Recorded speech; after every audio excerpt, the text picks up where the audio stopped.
de commencer, Sophie, Sarah, bonjour. Je vous invite à activer vos caméras et vos micros. Merci d'être présente aujourd'hui. Je vous laisse maintenant nous présenter tout le fruit de vos travaux. Merci à vous. Alors, bonjour à tous. Merci beaucoup, Maëlle, pour l'introduction. Moi, c'est Sophie Brevin de l'Institut de la Société du Québec. J'ai l'honneur de commencer cette présentation. Je passerai la parole à peu près à la moitié à ma collègue Sarah. Alors, aujourd'hui, on est là pour vous parler d'économie circulaire au Québec, comme elle le disait tout à l'heure. Peut-être peux-tu, Sarah, avancer le slide? Je vais vous montrer le plan de la présentation. On va d'abord commencer par vous parler de la source de l'information qui nous donne ces précieux résultats. Donc, c'est une enquête qu'on a administrée à l'ISQ. On va ensuite évidemment passer aux résultats qui traitent de l'année de référence 2022, et ce pour l'ensemble des entreprises et également pour les différents secteurs d'activité du Québec. On a une petite primeur pour vous, c'est le temps de Noël, les petits cadeaux, donc on va aussi vous montrer quelques résultats inédits de l'année 2024. Puis finalement, on va terminer par nos travaux en cours. Alors, je commencerai tout de suite par vous parler un peu de l'enquête sur le développement durable. C'est une enquête qu'on mène depuis 3 éditions déjà, donc depuis l'année de référence 2020, à la demande du ministère de l'Économie et également à la demande du ministère de l'Environnement. Donc, c'est vraiment une collaboration entre ces deux ministères. Est-ce que tu peux changer de... Merci.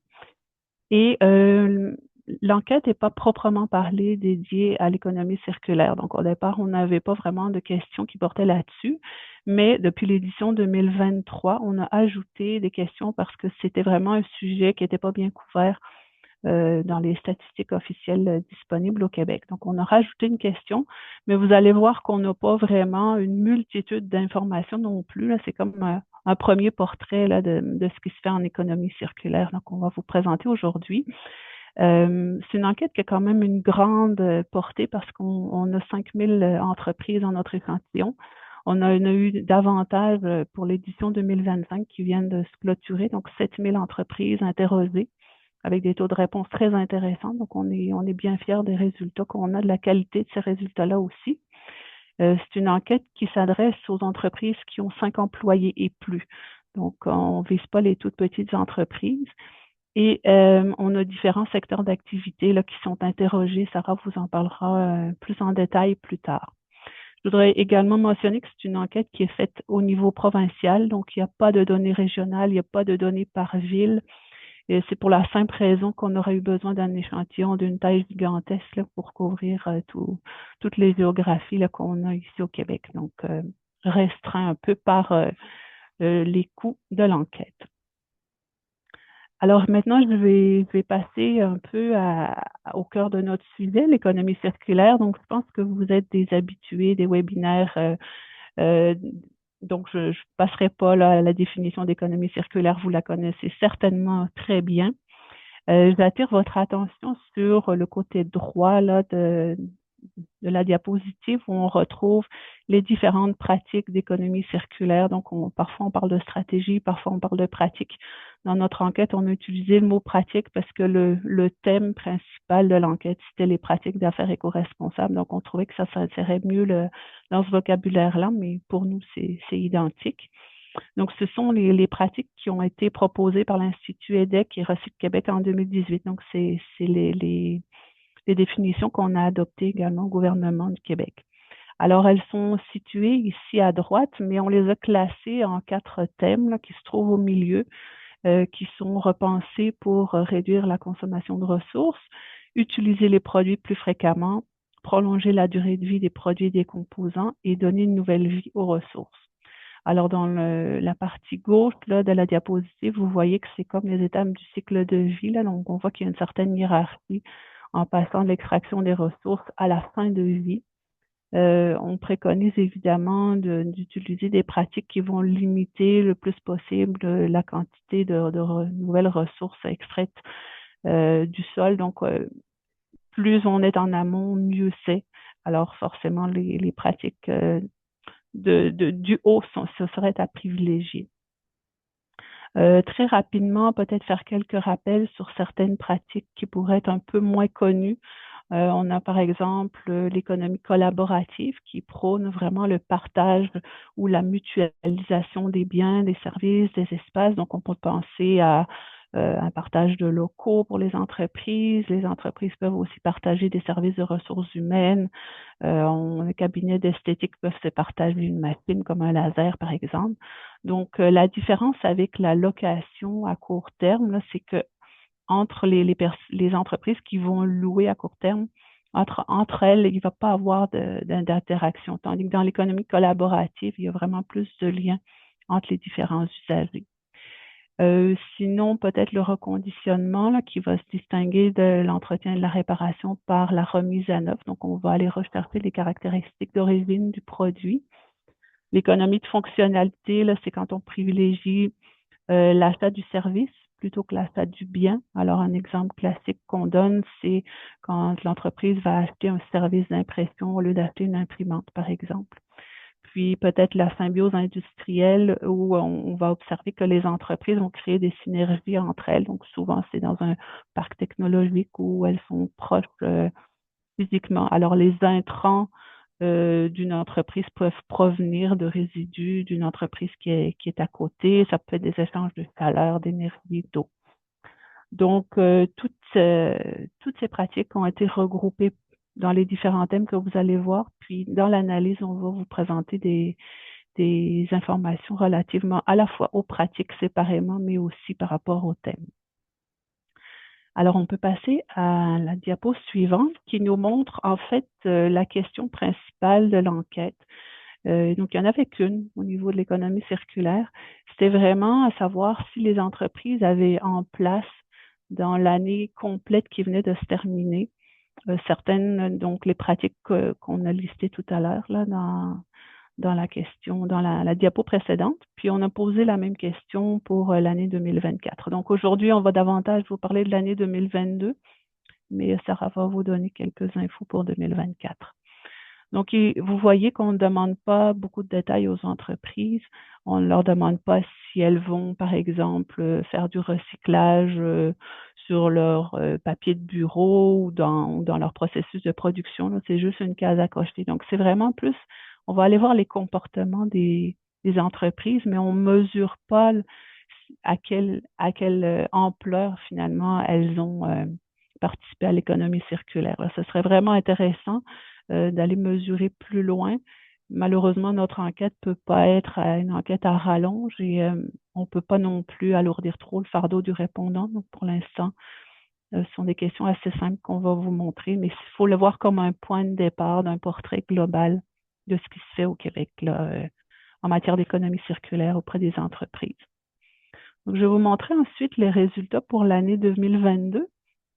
Je vous dirais tout de suite de faire attention, ne pas faire l'erreur d'utiliser la hiérarchie visuelle qu'on voit là pour penser qu'il y a des pratiques d'affaires circulaires qui sont supérieures à d'autres parce qu'il y a quelques dixièmes de pourcentage de plus ou de moins. Là. En fait, comme toute enquête, les résultats sont assortis d'une marge d'erreur. Donc, parfois, on vous montre un chiffre assez précis, mais il faut prendre ça comme un environ de. Donc, par exemple, ici, on a les achats responsables, les dons et reventes qui sont très collés. En fait, il n'y a pas de différence statistique entre les deux. Pour aller savoir s'il y a vraiment une pratique qui est plus répandue qu'une autre, il faut faire des tests statistiques. Et tous les résultats qu'on va vous montrer aujourd'hui sont des résultats qui ont été faits avec des tests au seuil de 5 Donc, s'il n'y a pas de différence, on va vous le dire aussi.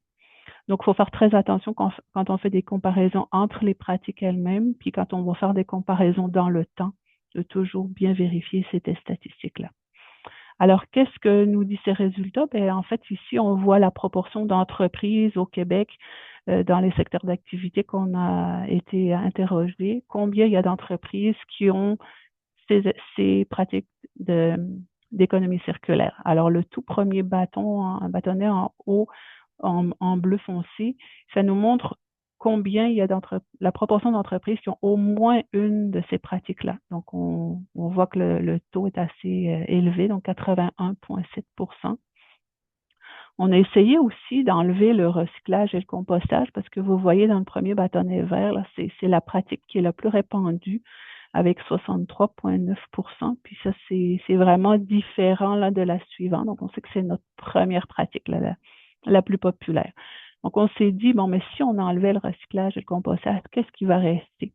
Et là, c'est le deuxième bâtonnet bleu, où on voit qu'il y a 68,8% des entreprises qui font quand même au moins une des autres pratiques d'économie circulaire. Donc, c'est quand même assez élevé également. Donc, je vous parlais du recyclage et compostage. Là, c'était demandé ensemble en 2022. Par contre, à l'édition suivante, on les a séparés et vous en verrez les résultats tout à l'heure. La deuxième pratique la plus populaire, c'est l'entretien et la réparation avec presque une entreprise sur deux qui l'utilise. Puis là, ben, vous voyez les achats responsables, dont la revente environ 23%, optimisation des activités, reconditionnement économique collaborative aux alentours de 20%. Puis on descend là à des proportions plus faibles avec la location court terme, 11%. La valorisation des résidus, l'économie de fonctionnalité, l'éco-conception aux alentours de 6 à 8%.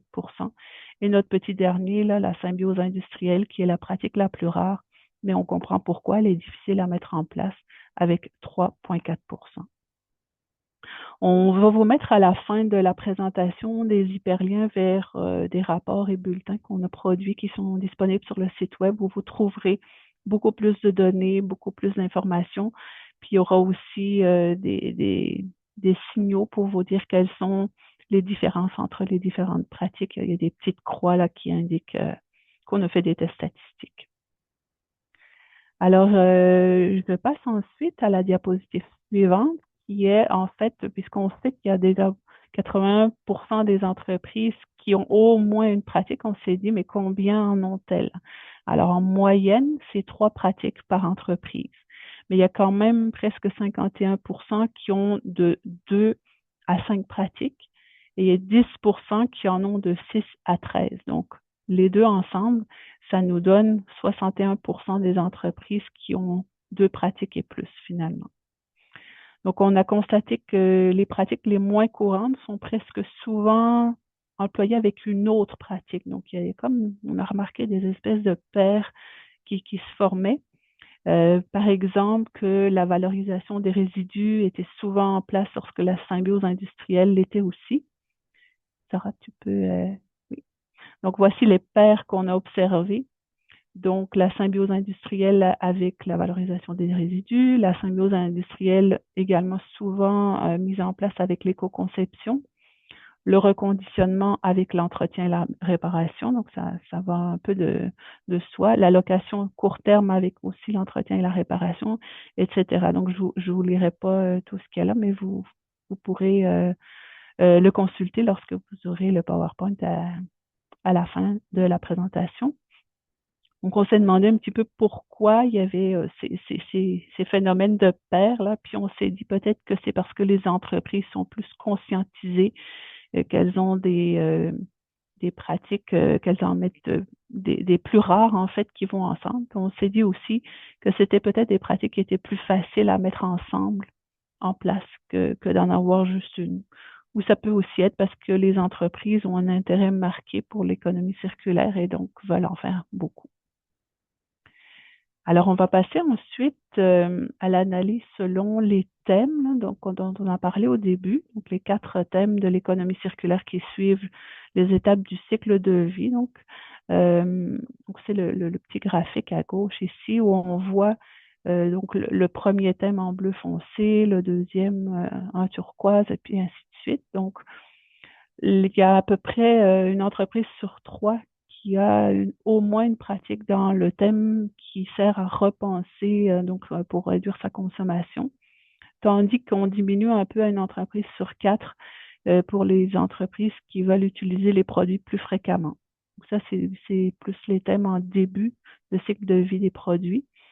À la fin, on voit qu'à la fin du cycle de vie, ils sont plus populaires, les pratiques de ces thèmes-là. Donc là, on monte à 58% pour prolonger la durée de vie des produits, des composantes, et 2 entreprises sur 3, là, donc 65,6 pour donner une nouvelle vie aux ressources.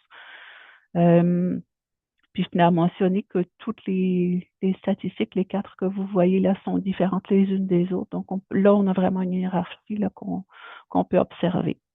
Donc, on a regardé s'il y avait une différence selon différentes caractéristiques des entreprises. Et ici, on vous présente selon la taille, soit qu'on a moins ou plus que 100 employés.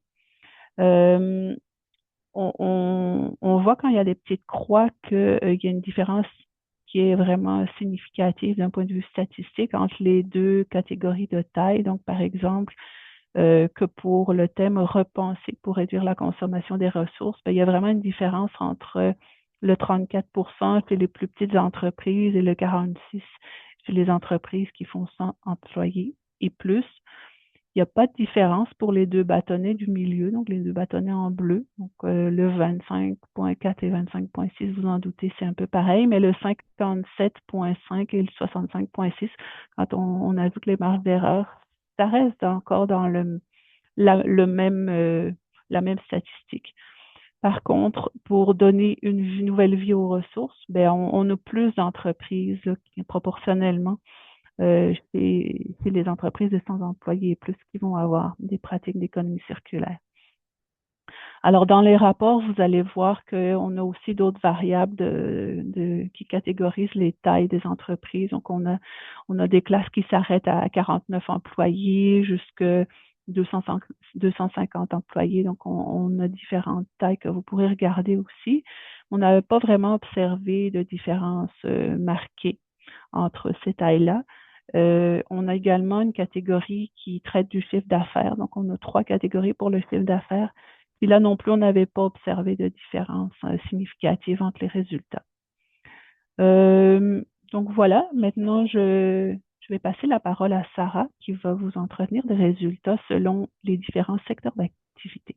Euh, pour les pratiques d'économie circulaire selon le secteur d'activité, pour ceux qui pourraient être moins familiers avec le concept, on a utilisé le SIAN, donc c'est le système de catégorisation des industries en Amérique du Nord.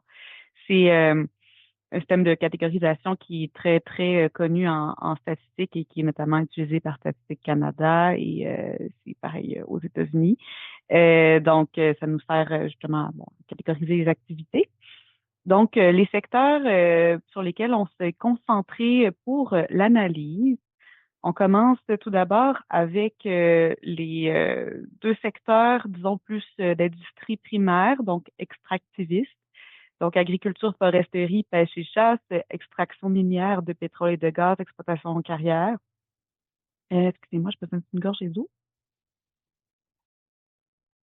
Ensuite, il y a également le secteur minier qui a été isolé puisque c'est un secteur jugé prioritaire selon la feuille de route en économie circulaire. Donc, il y a des analyses spécifiques qui ont été faites à ça. Ensuite, construction, fabrication. Viennent ensuite les secteurs de services. Certains d'entre eux ont été exclus, par exemple, le secteur gouvernemental. Il y avait aussi tout ce qui était pour des petites choses comme religieux, etc. Ça avait été retiré. Et ensuite, on a fait également certains regroupements. Du côté des services, du secteur des services, tout ce qui était services plus professionnels comme finance, assurance, gestion de société, immobilier, puis services professionnels, scientifiques, techniques. Donc, ces sciences-là ont été regroupés ensemble pour faire les analyses. Et également, deux secteurs pour ce qui était un peu plus administratif, gestion des déchets, réparation, entretien, donc des services professionnels, mais davantage techniques, ont également été regroupés ensemble.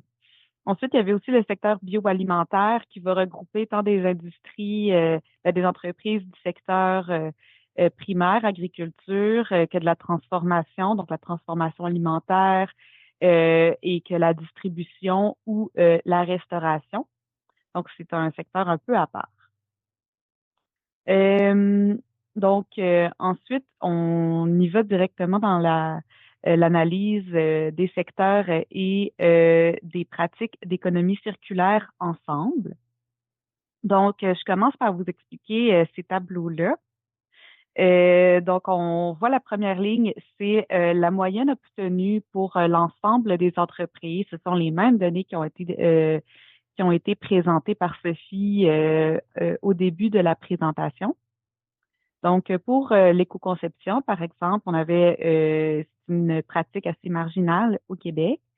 6,5 des entreprises en moyenne déclaraient intégrer des pratiques d'éco-conception.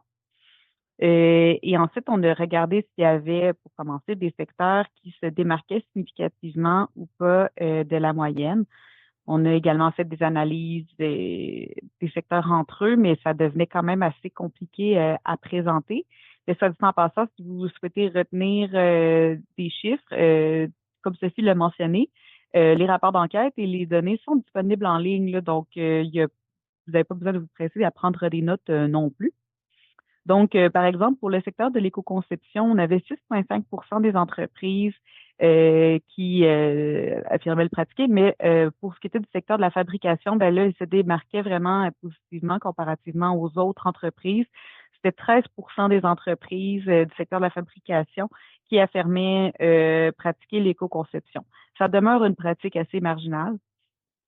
Ensuite, pour tout ce qui est consommation, approvisionnement responsable, parfois renommé achat responsable parce que c'est plus court, cette pratique-là est un peu plus commune, là, 23,8 des entreprises, et elle était davantage commune, davantage euh, pratiquée en fait par les entreprises issues du secteur bioalimentaire, services d'hébergement et de restauration,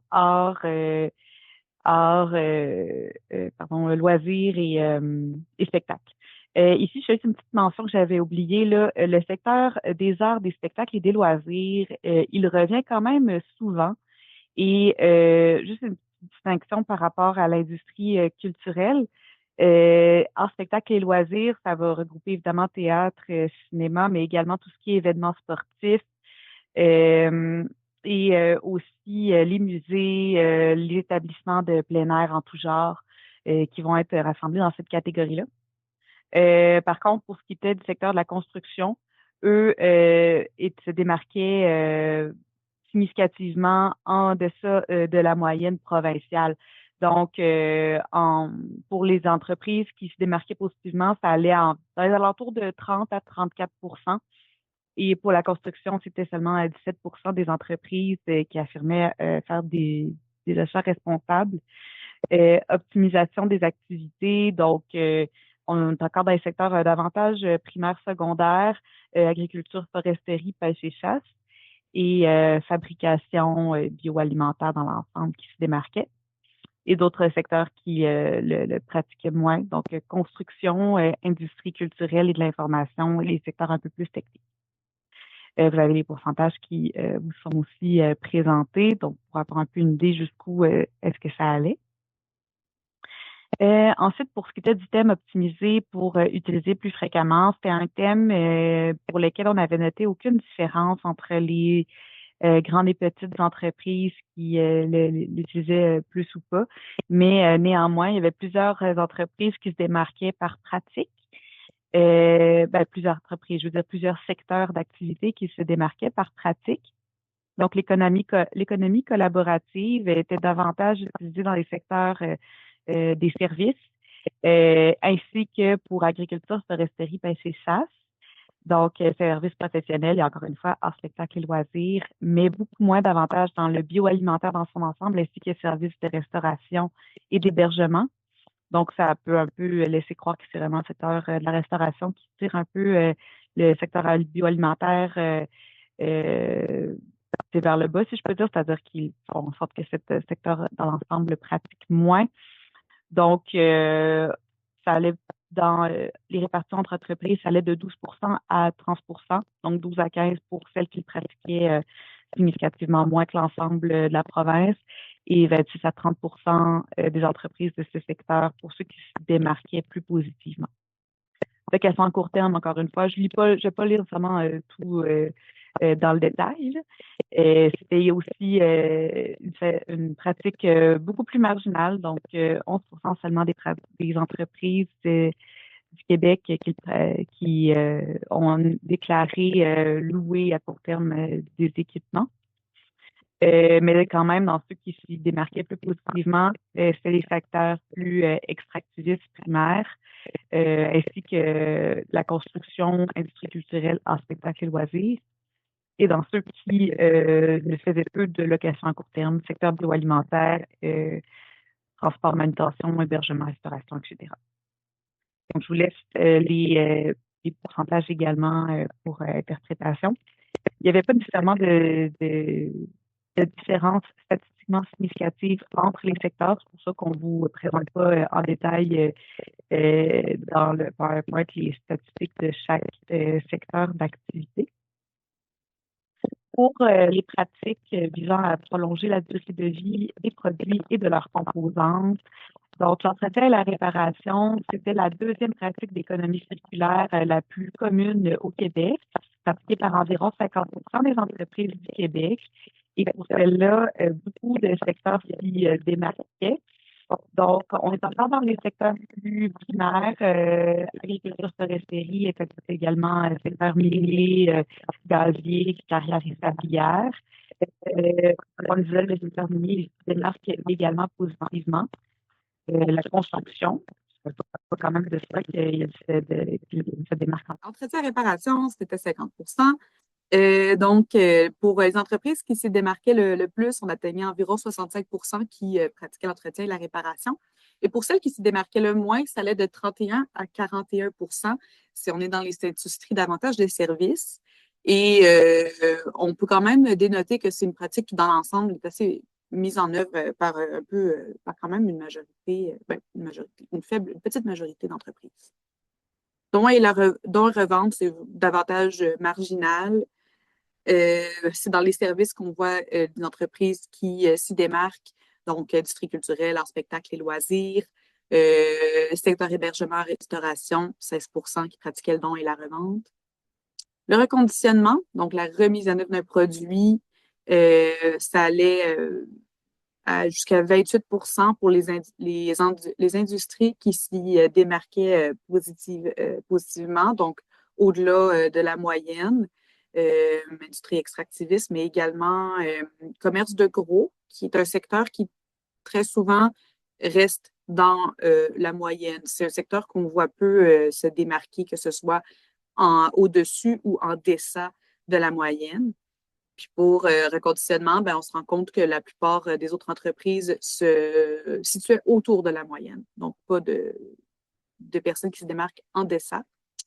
Économie de fonctionnalité, on est dans les industries de services pour ceux qui s'y démarquent positivement, mais ça reste très marginal. On va jusqu'à 12% seulement.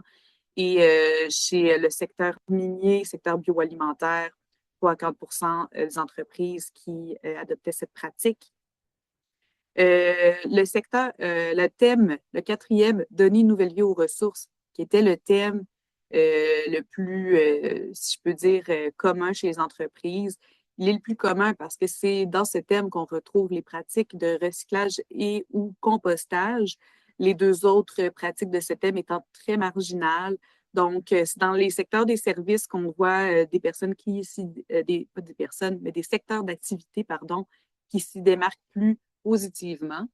Donc, services professionnels, hébergement, restauration. Et dans les secteurs miniers, construction, transport et manutention, on se démarque négativement. Bon, j'ai commencé par le recyclage, là, mais mes animations ne vont pas dans le même ordre. Pour la symbiose industrielle, il faut faire attention, la donnée est de moindre qualité parce que les entreprises qui font de la symbiose industrielle sont assez rares. C'est dans les secteurs de la fabrication, dans les secteurs extractivistes aussi, agriculture, foresterie, pêche et chasse, minier. 7 à 9% des entreprises mettaient en œuvre la symbiose industrielle, ça reste très peu. La valorisation des résidus, c'est aussi assez marginal. Là, les statistiques plus détaillées pour recyclage et compostage apparaissent. Là. Donc, ça va quand même une majorité d'entreprises qui les pratiquent. Valorisation des résidus, on est de 11% à 24% des entreprises pour celles qui se démarquent positivement qui vont faire de la valorisation des résidus. Donc, les forces des différents secteurs d'activité, ce qu'on remarque dans l'ensemble, c'est que ça va être davantage des secteurs plus primaires, extractivistes, agriculture, foresterie, pêche et chasse, et secteurs miniers, carrières sablières, bon, je les ai nommés plusieurs fois, qui vont avoir davantage de pratiques différentes mises en œuvre. Le secteur minier se démarque davantage dans je vois une main levée, là, j'entends pas parce que j'ai débranché mes écouteurs. Je sais pas si la question peut aller plus vers la fin, si on peut la Oui, retenir. on la reprendra à la fin. Entretien et réparation, reconditionnement, valorisation des résidus, 3 pratiques pour le secteur minier prises à part. Je les lirai pas dans l'ensemble ici. Il y avait aussi le secteur de la fabrication qui se démarquait généralement pour beaucoup de différentes pratiques. Pour les secteurs davantage de services, moins de pratiques qui se démarquaient, à l'exception pour le secteur des arts, spectacles et loisirs, beaucoup de pratiques différentes. Ensuite, bon, là, je vais, comme une fois, je ne l'ai pas lu, mais le PowerPoint vous sera fourni. Et je passe maintenant à la fameuse primaire, donc l'évolution de 2022 à 2024, c'est-à-dire que nous avons présenté les résultats de l'année 2022 et les résultats de l'année 2024 qui sont en cours de traitement à l'interne viennent de finir d'être, pas de finir, mais la période de collecte de données est terminée. Nos intervieweurs ont terminé leur travail. Maintenant, c'est de notre côté de faire tout le traitement et la préparation des produits de diffusion. Donc, la primeur 2024, petite différence, le recyclage et le compostage ont été pris à part. Donc, on a pu quand même, pour la présentation, analyser l'évolution de ces différentes pratiques. Donc, dans l'ensemble, il y a moins euh, d'entreprises qui pratiquent l'économie, qui ont au moins une pratique d'économie circulaire dans l'ensemble. Donc, c'est une diminution par rapport à 2022, on était à 81,7. Et lorsqu'on est à au moins une pratique, sauf le recyclage et le compostage, là, ça avait quand même beaucoup diminué. On est environ à la moitié des entreprises qui en ont une, comparativement à 68,8 en 2022. Pour les pratiques chez qui ça a leur emploi, au moins une entreprise long à l'emploi et que pour lesquelles ça a augmenté. On retrouve tout ce qui est achat responsable et éco-conception, ça a beaucoup augmenté pour les deux. La location à court terme, dont et revente, reconditionnement, économie de fonctionnalité, ça a augmenté. Donc, ce que ça nous dit un peu, c'est que vu que dans l'ensemble, il y a moins d'entreprises qui ont au moins une pratique d'économie circulaire, mais que d'autres pratiques ont augmenté en usage, c'est que ça va être en fait des entreprises qui auront davantage plus d'une pratique. Donc, ceux qui font un peu d'économie circulaire font plusieurs stratégies d'économie circulaire différentes. Chez l'économie collaborative et le recyclage et compostage, ça a diminué en 2024 par rapport à 2022. Et pour certaines autres pratiques, il n'y a pas de différence significative, là, donc l'optimisation des activités, l'entretien et la réparation, ainsi que la symbiose industrielle, c'est resté à peu près pareil. Donc, je passe dans les travaux à venir à l'ISQ. Donc, comme je disais, l'enquête sur le développement durable, les pratiques éco-responsables et les technologies propres, la collecte de données est terminée. Donc, on est en traitement des données. Petite distinction, recyclage et compostage. Ensuite, on a demandé davantage de détails sur ceux qui pratiquaient le recyclage et le compostage. Est-ce que vous avez juste un petit bac dans la salle à dîner ou c'est davantage pratiqué pour l'ensemble de l'entreprise? Donc, davantage de détails pour que ce soit un peu plus intéressant.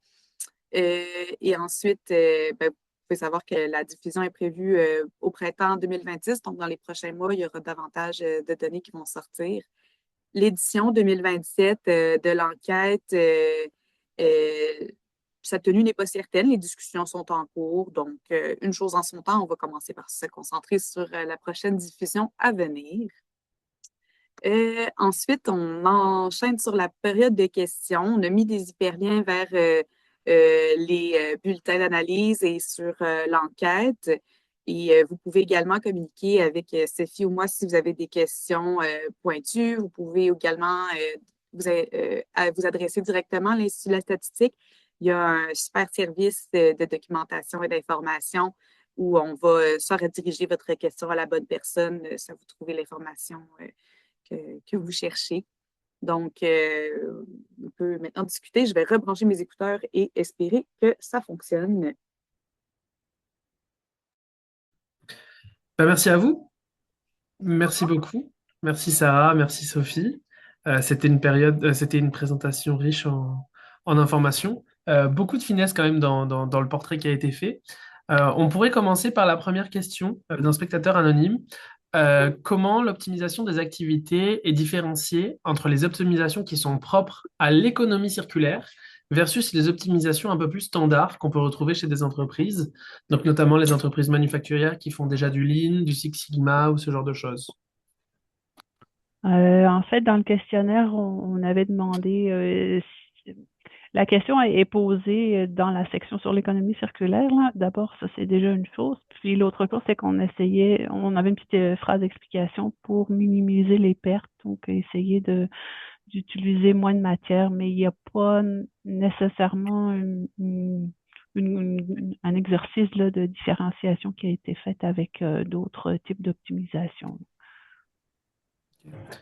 Bah, on s'entend qu'en même temps, en plus, on est quand même sur des travaux similaires finalement de réduction à la source des flux qui vont transiter. Donc, en fait, ça vient servir le même but. On a une autre Et la- question. oui, Ah, vas-y, Sophie. j'allais dire location à court terme. Il y a peut-être plein d'entreprises qui utilisent cette pratique-là, qui n'ont peut-être pas l'idée que c'est fait dans un objectif d'économie circulaire simplement parce que pour eux, c'est naturel. Mais tant mieux, on va les capter, mais c'est sûr que c'est peut-être pas des entreprises qui ont qui sont enclines, par exemple, à l'économie circulaire. Donc, même chose pour le recyclage. Il y a des pratiques plus courantes, plus naturelles, puis d'autres vraiment plus pointues. Mais nous, on a voulu les mettre ensemble. C'est ça l'exercice là, qu'on a fait là. Est-ce que justement, là je me permets un commentaire éditorial, mais est-ce que justement ce questionnaire-là a permis certaines fois de sensibiliser certaines entreprises qui se sont rendues compte que finalement elles faisaient peut-être naturellement des pratiques, elles avaient déjà des pratiques plus éco-responsables ou d'économie circulaire? Oui, certainement. Parfois, on a dans les commentaires des répondants qui nous écrivent merci, je savais pas que je faisais. Mais donc, ça peut être une pratique environnementale, ça peut être une pratique sociale, parce qu'on avait d'autres types de pratiques que les circulaires. Mais par exemple, le recyclage, compostage, on pose la question dans une autre section du questionnaire pour aller plus loin, là. En tout cas dans l'édition 2025, mais elle est revenue, cette pratique-là, avec la section sur l'économie circulaire. Donc, ça amène une certaine conscientisation. Mhm. Si je me permets un petit commentaire, l'économie circulaire, qu'elle soit volontaire ou non, ça se peut très bien que des pratiques soient mises en place dans une logique purement économique. Ça vaut pas la peine pour une entreprise d'acheter un certain équipement. Ben, c'est correct, je vais le louer, puis peut-être inconsciemment, ben, je contribue à ne pas surutiliser des matières. Ou supposons que j'ai des rebuts, puis que les rebuts, ils ont une valeur économique importante, ça se peut que ben, je décide de les revendre tout simplement parce que c'est juste une logique économique. Puis que ce soit volontaire ou pas, ben, tant mieux si on pense à optimiser les matières, c'est un peu ce qu'on cherche, là. Le problème de base, c'est il y a un problème d'accumulation de matière et de surextraction. Donc, l'intention derrière n'était pas nécessairement fondée, puis mais le voilà, ça peut quand même avoir toute sa valeur pareille. Est-ce que peut-être pour rebondir dans un contexte où on a des tensions sur les chaînes d'approvisionnement, on a des coûts qui vont augmenter pour certaines matières premières, est-ce que naturellement vous pensez que certaines entreprises vont avoir tendance à aller vers des pratiques d'économie circulaire? On l'espère, mais on n'est pas des devins, là.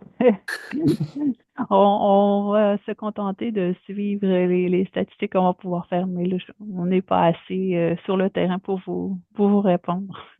Ouais, je comprends. Ben, c'est une logique économique que même si la présentation n'y répond pas, personnellement, je m'y intéresse beaucoup. C'est l'idée justement du coût de la main-d'œuvre versus le coût de la matière. Puis c'est ça qui va parfois, c'est une impression personnelle, mais qui peut beaucoup jouer sur la tendance à minimiser les pertes de matière ou pas. Donc, ça pourrait être un sujet simplement intéressant à explorer. Puis bon, c'est aussi purement une hypothèse, mais effectivement, le plastique recyclé en 2021, en pleine pandémie, ben, il valait plus cher. Donc, ça, c'est Denis de Recycle Québec qui le démontre. Ben, est-ce que c'était à cause de problèmes sur des chaînes d'approvisionnement? Possible. Ça serait intéressant à explorer. Super. Mais merci pour ces réponses. On a une prochaine question. Alors, je pense que ça concerne peut-être plus la présentation vers la diapositive à partir de la 10. Est-ce que les pourcentages par pratique sont pour l'adoption d'au moins une pratique?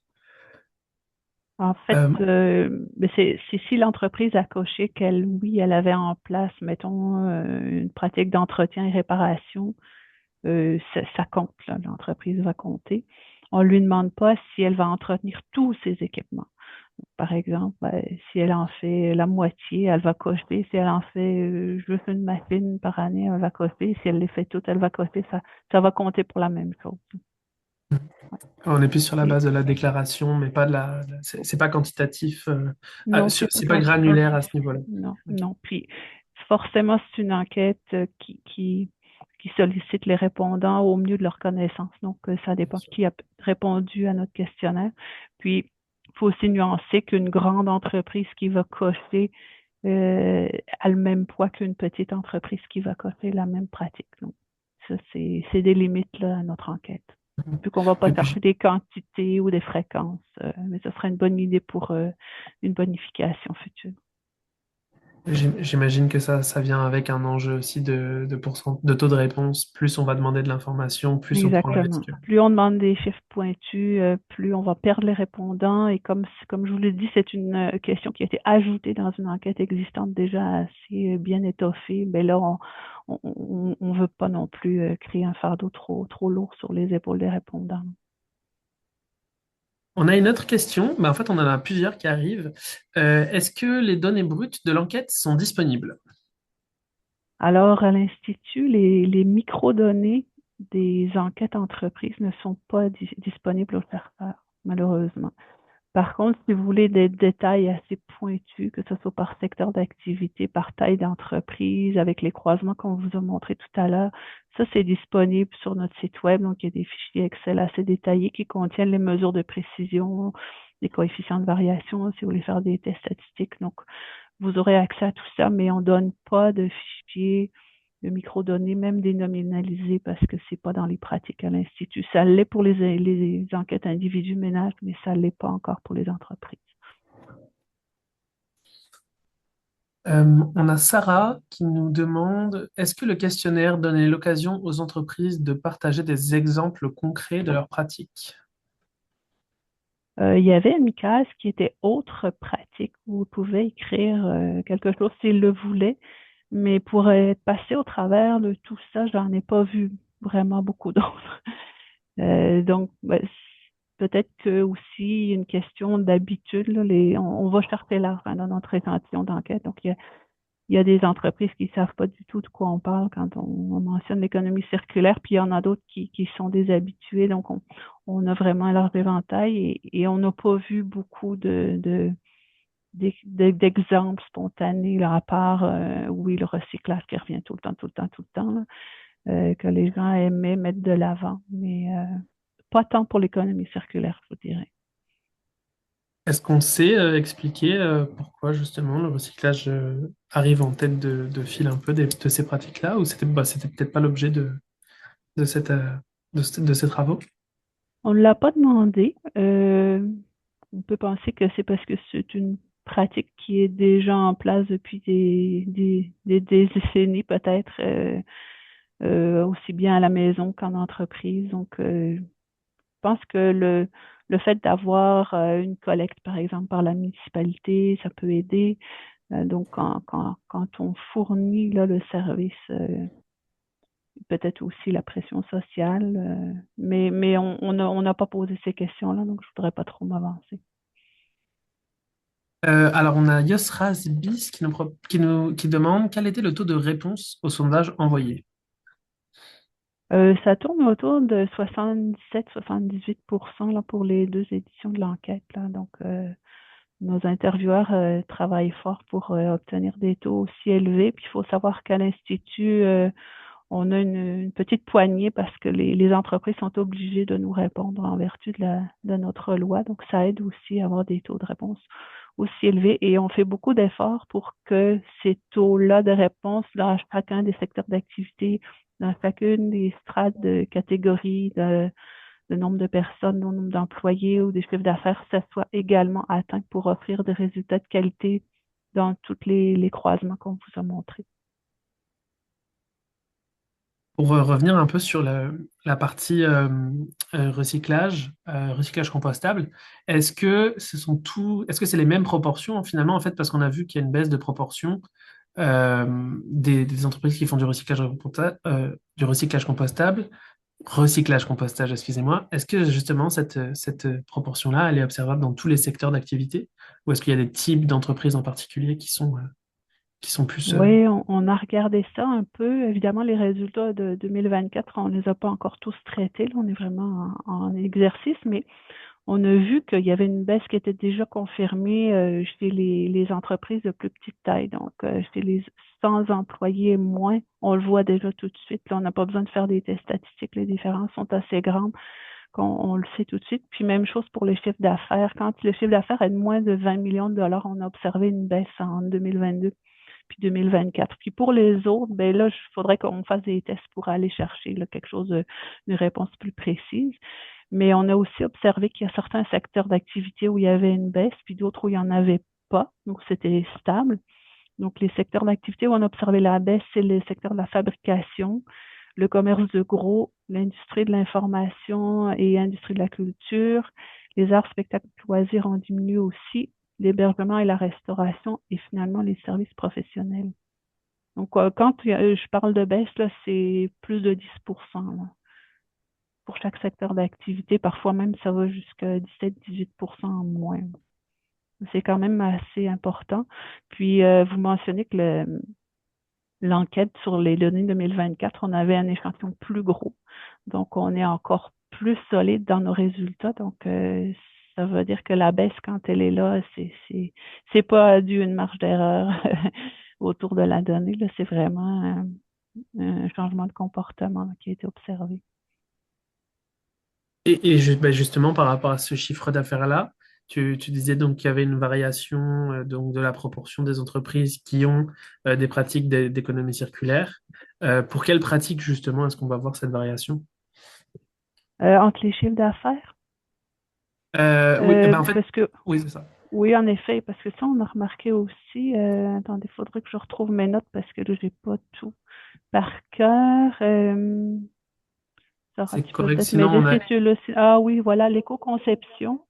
L'éco-conception, on a remarqué que à partir d'un chiffre d'affaires de 20 millions et plus, là, la proportion était plus grande, mais là, je parle de 2022. Là. Puis l'entretien, réparation, on voyait aussi une différence une fois qu'on passe d'un chiffre d'affaires en bas de 2 millions de dollars ou au-delà, là, on augmentait quand même de 47 à 54%. Est-ce qu'il y en avait d'autres? Oui. Le don et la revente aussi. Une fois qu'on franchit le 2 millions de dollars, ben là, on tombe à une proportion un peu plus élevée. Là. C'est 5 points de pourcentage de différence. Puis le recyclage, le compostage aussi, c'est plus élevé chez les entreprises qui ont des chiffres d'affaires de 20 millions de dollars et plus. On tombe à 3 entreprises sur 4. Là. Tandis que Ok. sinon, plus bas, ben, on est dans les 60%. Donc, ça a quand même un impact, Vraiment, il y a vraiment une variation certaines en fonction. pratiques, oui. Oui. Ouais. On vient de recevoir une question de Francis Nadeau. Au Québec, l'indice de circularité est passé de 3,5 à 2,5%. Dans Mm. quel secteur cette diminution a été remarquée le plus? et quel est le lien avec votre présentation? Ben, je peux pas répondre pour les secteurs parce que c'est pas mon, c'est pas mon dossier. Enfin, je veux dire, c'est pas moi qui fais ce calcul-là de l'indice de circularité, là, est un mandat de Recyc Québec. Euh, donc, j'ai du mal, mais on voit quand même qu'on s'en va dans le même sens, là. Et notre enquête et cet indice de circularité montre un certain comportement qui change. Euh, c'est ça, je peux pas trop parler pour eux, là. Les liens, c'est que je pense que l'indice de circularité se base sur des données macroéconomiques, là, donc c'est difficile de faire des liens avec nous, des données plus de comportement là, d'entreprise. Donc, forcément, il y a un lien, mais il est quand même indirect, là. Et puis, on a une question ici de Mélissa Stoya. Le fait de dissocier le recyclage du compostage dans la prochaine enquête vient-il de l'idée de quantifier ce qui est significatif, c'est-à-dire que le compostage concerne les matières organiques qui ne se retrouvent pas, outre marginalement dans les restes du midi des employés, dans certains secteurs? L'idée, c'était simplement de différencier les deux pratiques. On n'avait pas d'idée préconçue par rapport à... C'est sûr que certains secteurs, probablement le secteur agricole, on va voir des, des, euh, des comportements différents, là, puisqu'ils manipulent eux-mêmes des données périssables. Donc, on s'attend à certaines différences là-dessus, là. Mais on va plus le voir quand on va finir les traitements là, des données de 2024. On va peut-être prendre une dernière question avant de clôturer. Vous avez parlé d'économie collaborative, ce qui est quand même assez surprenant, mais dans le bon sens. Quel est le profil justement de ces entreprises-là qui réalisent des entreprises qui font de l'économie collaborative? Est-ce que c'est quelque chose que vous avez? Oui, bien, on a remarqué qu'il y a certains... Ah, tu veux y aller? Ah, ben, c'est comme tu veux, mais je pense que j'ai le document ouvert. Mais c'est que oui, pour l'économie collaborative, c'était davantage des entreprises de services qu'on voyait que ça se démarquait. Ça pourrait être un exemple d'économie collaborative dans les entreprises de services, c'est des partages d'espace de travail. Ça pourrait être un exemple. Dans l'économie collaborative, il n'y avait pas de différence sur la taille des entreprises qui le pratiquaient. Donc, c'était aussi fréquent chez les petites que chez les grandes entreprises. Puis, je crois que c'est pas mal ça. Par le chiffre d'affaires non plus, il n'y avait pas de différence significative là non plus. Donc, non, ce qu'on peut dire, c'est que c'était vraiment chez les entreprises davantage de services chez qui ça se démarquait. On avait également remarqué que ces entreprises-là, elles font d'autres choses que de l'économie circulaire. Elles sont des bons élèves aussi dans des pratiques plus sociales, plus environnementales et même des pratiques d'affaires économiques en lien avec l'environnement.